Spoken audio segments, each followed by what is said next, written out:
Welcome to today's market report. A closely watched US inflation report next week could help settle one of Wall Street's most pressing questions: whether the market has correctly pegged the near-term trajectory for interest rates. Following last month's banking crisis, investors have become more convinced the Federal Reserve will cut rates in the second half to ward off an economic downturn.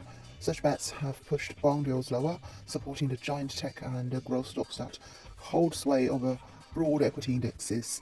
The S&P 500 has gained 6.9 so far in 2023, but the central bank's more restrictive rate outlook sees borrowing costs remaining around current levels through 2023. The view could gain support if next week's inflation reading shows a strong rise in consumer prices, even after aggressive Fed rate hikes over the past year.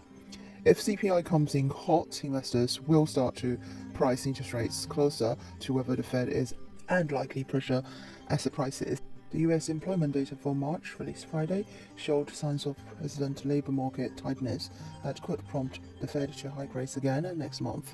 Recession worries are mounting, with investors betting the tumult in banking system sparked by the March collapse of Silicon Valley Bank will tighten credit conditions and hurt growth. The Fed's preferred recession indicator plunged to fresh low in the past week, bolstering the case for those who believe the central bank will soon need to cut rates. The measure compares the current implied forward rate on Treasury bills 18 months from now with the current yields on 3 months Treasury bill.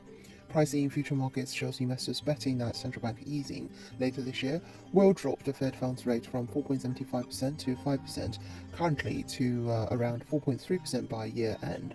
Yet projection from Fed policymakers showed that most expect no rate cuts until 2024. It is UK bank holiday today. GBP/USD is at 124.